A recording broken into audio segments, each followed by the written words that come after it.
Birth certificate का आखिरकार value क्या है? मान लीजिए बर्थ सर्टिफिकेट पर कोई गलती है, कोई मिस्टेक है और वो बर्थ सर्टिफिकेट को क्या आप काम में लगा पाओगे? आप उसका इस्तेमाल कर पाओगे? और यहीं पर जवाब में आएगा कि कौन से काम में बर्थ सर्टिफिकेट नहीं लगता है। स्कूल एडमिशन के लिए, जॉब के लिए, किसी का उम्र क्या है पता लगाने के लिए और इसी के साथ ही साथ नागरिकता साबित करने के लिए भी बर्थ सर्टिफिकेट एक बहुत ही इंपॉर्टेंट डॉक्यूमेंट होता है। और यहीं पर मान लीजिए आपको बर्थ सर्टिफिकेट पर कोई नाम वगैरह चेंज करना है। कई बार देखा जाता है बर्थ सर्टिफिकेट में स्पेलिंग में कुछ गलती रहता है और यहीं पर बहुत बार देखा जाता है कि बर्थ सर्टिफिकेट में छोटी सी छोटी गलती के चलते बहुत बड़ी प्रॉब्लम आ जाता है और म्यूनिसिपल अथॉरिटी या फिर और कोई अथॉरिटी जो लोग बर्थ सर्टिफिकेट इशू करने के लिए अथोराइज है वो लोग मना कर देते हैं बर्थ सर्टिफिकेट में कोई करेक्शन करने से। ऐसे में आपके लिए ये एक बहुत ही सर दर्द कर देने वाला सिचुएशन बन जाता है। और यहीं पर मान लीजिए आपको आपका पेरेंट्स के नाम पर कोई सुधार करना है बर्थ सर्टिफिकेट में। मान लीजिए ऐसे एक परिस्थिति जहां पर बायोलॉजिकल फादर का नाम चेंज करना है बर्थ सर्टिफिकेट में। क्या ये पॉसिबल है? क्या ये हो सकता है? और वो भी बायोलॉजिकल फादर का नाम चेंज करना बर्थ सर्टिफिकेट में, जन्म प्रमाण पत्र में, ये एक बहुत ही बड़ा इशू हो जाता है। म्यूनिसिपल अथॉरिटी के पास आप जाओगे वो तो सीधे सीधे आपके मुंह के ऊपर ना बोल देंगे कि हम लोग ऐसा नहीं कर सकते।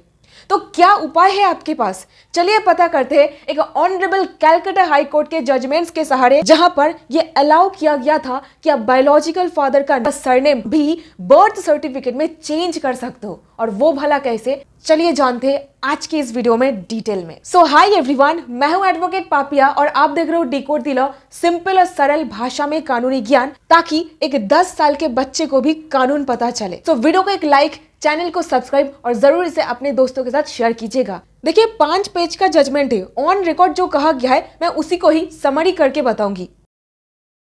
तो केस का नाम है Arpita Chaudhary versus Nabadwip municipality and others. तो फैक्ट्स ऑफ द केस। कहानी की शुरुआत कुछ इस प्रकार से होती है। एक महिला जो अपने बच्चे की बर्थ सर्टिफिकेट पर मौजूदा बायोलॉजिकल फादर का जो नाम है उसको चेंज करके जो सेकंड पति है यानी कि उस बच्चे का स्टेप फादर, उनका नाम डालना चाहती थी।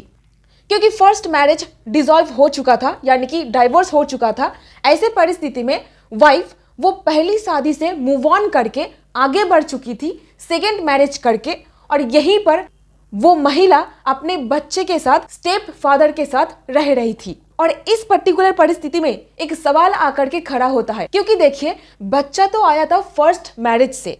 अब फर्स्ट मैरिज मतलब ये है बायोलॉजिकल फादर, लेकिन जो बच्चा है वो स्टेप फादर को ही एकदम अपने खुद के पापा की तरह ही मानता है। और इतनी टेंडर उम्र है कि वो बच्चा ये अंतर मतलब जो फर्क है एक बायोलॉजिकल फादर और स्टेप फादर के बीच ये पहचान भी नहीं सकता। छोटी सी उम्र के चलते ये दोनों के बीच क्या डिफरेंस है वो पता ही नहीं कर सकता। मादर का कहना ये था कि जब वो मैच्योर होगा तब उसको डेफिनेटली पता चलेगा कि स्टेप फादर क्या होता है और बायोलॉजिकल फादर क्या होता है। अगर वो देखेगा कि बर्थ सर्टिफिकेट पर किसी और का नाम है और अभी जिनके साथ मैं रह रहा हूँ बचपन से जिनको ही मैं पिता के समान मतलब कि यही मेरा पिता है ये जान करके वो बड़ा हुआ है, लेकिन मैच्योर होने के बाद उनको पता चल रहा है कि बर्थ सर्टिफिकेट पर किसी और इंसान का नाम है, तब उसके लिए एक बहुत एम्बैरेसिंग सिचुएशन क्रिएट हो सकता है।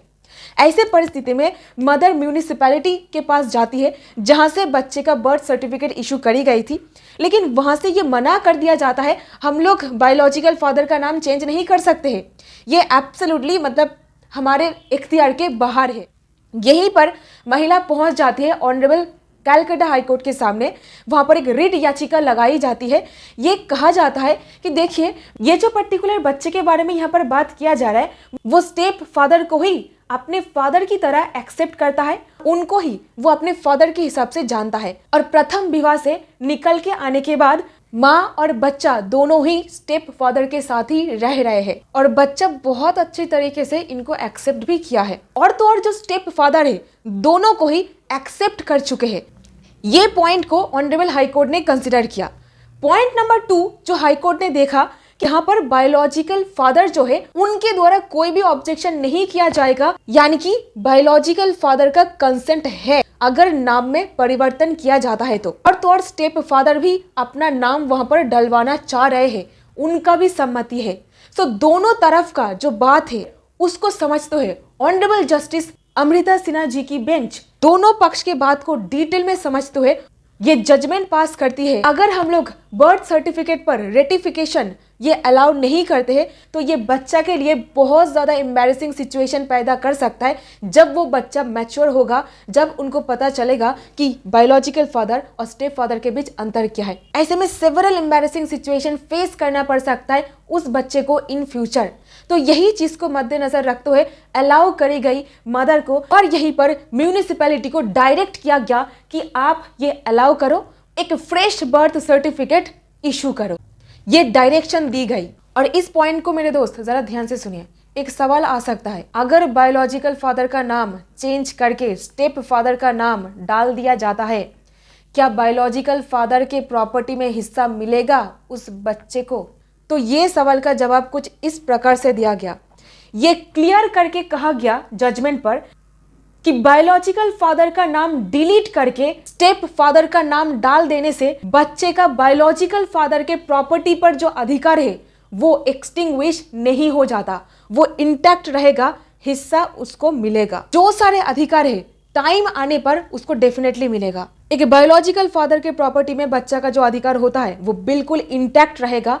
जब समय आएगा तब उसको डेफिनेटली अधिकार मिलेगा, हिस्सा उसको मिलेगा। जजमेंट के पेज नंबर 5 पर इस बात को स्पष्ट किया गया है। बच्चे का बेस्ट इंटरेस्ट को मद्देनजर रखते हुए यह ऑर्डर पास किया गया। और यहीं पर जरा देखिए, पेज नंबर 2 बहुत ही महत्वपूर्ण है। यहाँ पर एक सुप्रीम कोर्ट जजमेंट का सहारा भी लिया गया। एक ऐसा परिस्थिति सुप्रीम कोर्ट के सामने पर भी आया था और honourable supreme court of India के द्वारा ये अलाउ भी किया गया था। उस जजमेंट का पैराग्राफ नंबर 28। तो ये ऑर्डर दी जाती है WPA number 88 of 2023, date of order 29 फरवरी 2024। यहीं पर कोर्ट ने कहा कि ऐसे परिस्थिति में हम लोग हाइपर टेक्निकल अप्रोच नहीं कर सकते हैं, कानून रिजिड नहीं हो सकता है क्योंकि एक बच्चे का फ्यूचर का सवाल है। तो मदर के द्वारा जो अफिडेविट दिया गया है उसके ऊपर बेस करके माइनर चाइल्ड का पहला सरनेम रिप्लेस करके स्टेप फादर का सरनेम डालने के लिए बोला गया।